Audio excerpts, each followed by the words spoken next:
구약 전체 전체를 관통하고 있는 것은 하나님 나라로서의 이스라엘 역사입니다. 하나님께서는 이스라엘 역사를 통하여 어떤 분이시고 또한 그 나라의 백성들은 하나님의 거룩하심을 어떻게 자신들의 삶을 통하여 실천해야 하는가를 보여주고 있습니다. 1장에서 이스라엘 백성들은 비참한 노예 상태에서부터 시작합니다. 이것은 모든 인류가 하나님의 구원이 필요한 죄의 노예라는 사실을 이야기해 주고 있습니다. 인간은 모두 죄로부터 해방되어야 할 존재입니다. 그리고 이런 해방은 오직 하나님의 능력으로 이루어지는 것입니다. 하나님께서 우리에게 찾아오실 때에만 가능한 것입니다.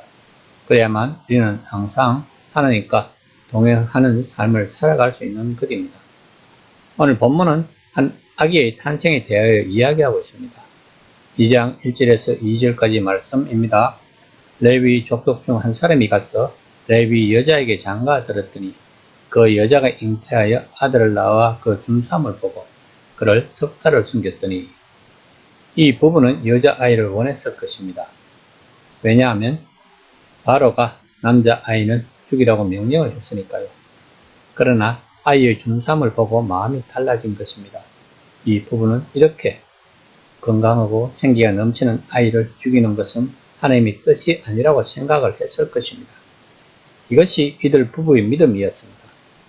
우리들은 항상 우리에게 일어나는 모든 일에서 하나님의 뜻을 찾아야 합니다. 이것이 하나님과 동행하는 삶입니다. 3절 말씀입니다. 더 숨길 수 없게 되매 그를 위하여 갈대 상자를 가져다가 역청과 나무진을 칠하고 아기를 거기 담아 나일 강가 갈대 사이에 두고 이 부부는 얼마나 많은 고민을 했을까요? 그리고 얼마나 많이 하나님에게 물어보았을까요? 그리고 이 부부는 자신들이 할 수 있는 것 중에서 최선을 다했습니다.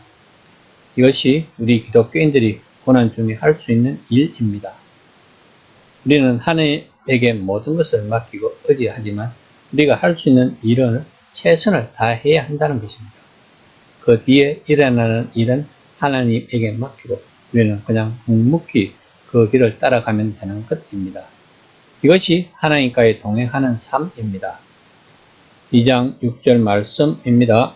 열고 그 아기를 보니 아기가 우는지라 그가 그를 불쌍히 여겨 이르되 이는 히브리 사람의 아기로다.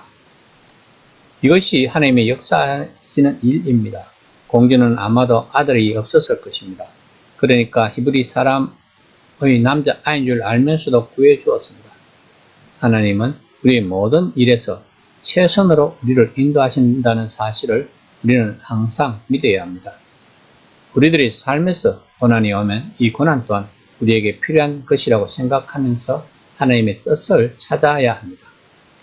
2장 7절에서 10절 말씀입니다. 그의 누이가 바로의 딸에게 이르되 바로의 내가 가서 당신을 위하여 히브리 여자 중에서 유모를 불러다가 이 아이에게 젖을 먹이게 하리이까. 바로의 딸이 그에게 이르되 가라 하며 그 소녀가 가서 그 아기의 어머니를 불러오니 바로의 딸이 그에게 이르되 이 아기를 데려다가 나를 위하여 젖을 먹이라. 내가 그 삭슬 주리라. 여인이 아기를 데려다가 젖을 먹이더니 그 아기가 자라며 바로의 딸에게 데려가니 그가 그의 아들이 되니라. 그가 그의 이름을 모세라 하여 이르되 이는 내가 그를 물에서 건져 내었음이라 하였더라. 이 부부가 공주가 이 아이를 구해줄 것이라고는 생각하지 못했을 것입니다. 그러나 이 아이는 공주에게 구함을 받았고 그 이후에 공주의 양아들이 되었습니다. 모세의 부모님이 모세를 하나님에게 맡기지 않고 자기들의 욕심대로 계속 키웠다면 어떻게 되었을까요? 아마도 애굽인들에게 발각되어서 고초를 겪었을 것입니다. 이들은 아이를 자기 것이 아니고 하나님이 주신 것으로 인정을 한 것 같습니다. 다시 말하면 우리가 낳았지만 하나님이 창조하신 피조물이라고 생각을 하는 것입니다. 바로 이것입니다. 우리는 우리가 가장 아끼고 소중하게 생각하는 것도 내려놓아야 한다는 것입니다. 그래야만 그 소중한 것도 살리고 나도 사는 것입니다. 인간은 하나님과 함께 해야만 살아있는 것입니다. 하나님을 알지 못하는 삶은 죽은 삶인 것입니다. 육체적으로 살아있지만 영적으로 죽은 삶인 것입니다. 지금 이 시간 우리와 하나님과의 사이를 가로막고 있는 것이 무엇인가를 곰곰이 생각해 보아야 합니다.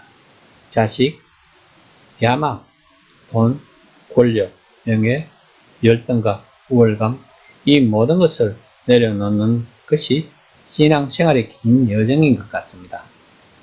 한 번에 모든 것을 내려놓기는 힘이 들 것입니다. 그러므로 이 또한 우리의 힘으로 하면 안 됩니다. 하느님에게 부탁해야 합니다. 이런 기도는 곧바로 응답이 옵니다. 우리가 명심해야 하는 것은 우리는 항상 하느님 중심으로 살아야 한다는 것입니다. 웨스트민스터 소요리 일문답에서 사람의 제일 되는 목적은 하나님을 영원하게 하고 영원토록 그분을 즐거워하는 것입니다. 라고 말하고 있습니다. 즉 우리들이 하나님을 위해서 존재하는 것이지 하나님이 우리나 교회를 위해서 존재하지 않는다는 것입니다. 그러므로 우리들이 드리는 예배를 통하여 우리가 은혜를 받는 것이 아니라 하나님을 경배하는 것입니다. 이것을 잘 이해하면 목사님의 설교를 듣고 시험에 들 필요도 없고 교회에서 분란이 일어나지도 않는다는 것입니다. 이와 같이 우리들은 기본에 충실하다면 세상은 다시금 교회를 바라볼 것입니다.